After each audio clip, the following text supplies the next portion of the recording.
So, in case you guys didn't know, this is a dating podcast for guys. Absolutely. There's going to be multiple segments. One are going to be just for guys.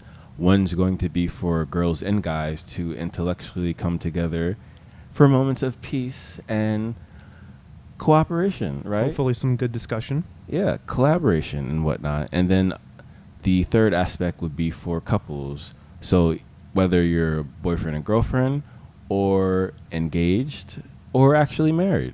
Absolutely. So any stage. Absolutely. So we're just curious about all those different aspects of being in a romantic relationship. But this one is specifically for guys, if you couldn't tell by the opening, which I feel like was incredibly obvious. And if you couldn't, that's quite adorable. Anyway, we're going to talk about doing the math. So put your calculators away. It's not that complex. Well, it actually might be. You actually might want to take the calculator back out. Yeah, get your pencils ready too. Yeah, be ready to show your work. Okay. Now, E, if you could you, because people like to think I'm a bit like my sun sign, which is Aquarius, a bit grandiose. But really? Why did I get that vibe? I have no idea. I think they're kind of making up. I feel like it's in their head. But in case I get too grandiose, I'm merely only doing it to illustrate the point further in a very poetic way. Absolutely. It is my poetic charm, if you will. To be fair, though, you have done the research, so it's not like these numbers are too exaggerated. They are not arbitrary. No. Great word choice. So, we're just going to do the ratio of men to women first, only because, for whatever reason, we do know the reason. Men are designed to be very traditional with women. But as we are, as we have experienced with not only our own dating experiences, but also with what we hear and see in the media, girls no longer want to be traditional. So it doesn't make any sense logically as guys, again, this is for guys, to go about your dating life in a way that isn't logical. Sure. So we're going to break it down all the way to the math. Now, I don't know about you, but growing up, I was terrible at math. But eventually, I kind of got motivated and I made it one of my best subjects. Absolutely. And then adding the fact with my ability to see meaning and an abundance of things, now I'm able to collaborate both of those abilities and make it into these poetic bite-sized portions. It's your superpower, man. All right, so here we go. There is roughly, we'll say after the 2020 census, about 7.5 billion people on the planet. Yeah, billion with a B. That's a lot. Now, as guys, if we're going to think about things logically, roughly 3-to-1 or 4-to-1 ratio of women to men. Which, I have to stop you right there, totally blew my mind. Without knowing that, I just would have assumed it was a 50-50 split. No idea that the odds were in our favor. That's a great point. Yeah. Perspective is everything. So, as we said before, perspective versus reality. Mm-hmm. You have to know actually what's going on. What's actually real. Yeah. What's the reality of your giving situation? So, as we continue with the vortex-based mathematics, for argument's sake, let's say 3-to-1. Okay. 3-to-1 ratio, maybe 4 stretching it. So 3-to-1 ratio of women to men.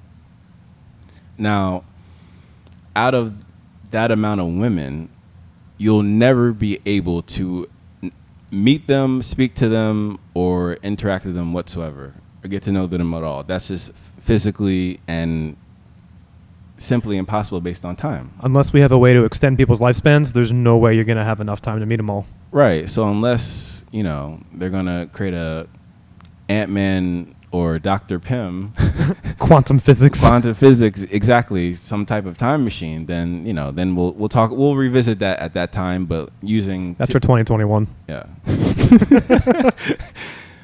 But for now, let's say that you simply do not have time to meet, let alone think about all those options. It just doesn't make sense because it's unfathomable. Right.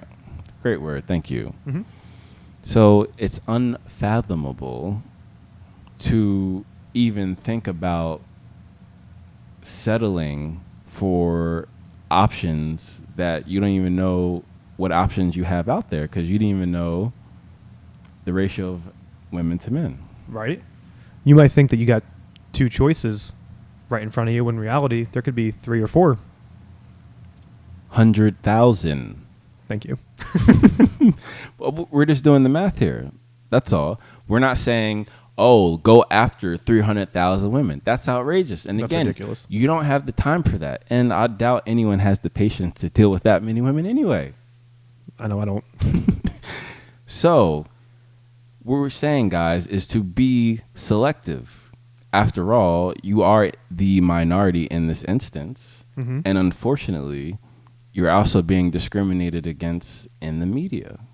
Yeah. And socially, even at work, for crying out loud, which shouldn't have any emotional aspects at all. It should just be about working because that's what you're there to do. You're not there to socialize. You're there to actually work. However, let's say some coworkers of the fairer sex would get offended if you don't interact with them a certain way. But at the end of the day, that's not why you're there. You're there to produce for yourself and for your career. So as I said before, no one wants to be with 300,000 women. I think the first step, though, in narrowing down what qualifies a woman is identifying what you want from a woman. And that's a long, hard, deep dive, maybe some meditation that you should do on your own to identify those worthwhile qualities. Thank you, E. Absolutely. So out of that, let's say 300,000, Mm-hmm. let's focus it on getting it under, let's say, under 1,000. Statistically, possibility, right? So think about your ideal candidate for a spouse, girlfriend, or, friend with benefits, whatever which you choose, whatever phase in life that you are. Focus down the same way you do when you get tunnel vision when you do work. Just honestly be introspective. Think about it. Think about what you're willing to tolerate and what you're not willing to tolerate. That's the great test, honestly. That's the best way to put it. I was going to say there's no wrong answers, but there's definitely better answers than others. That's true. But the best answer is always being honest and authentic. With yourself. 1,000%. I mean, if you can't do that with yourself, why would anyone even want to be around you if you're not even going to be honest with yourself? How can you do it with somebody else? That too. So, partnerships, even individual consciousness has to be done with honesty, openness. Absolutely.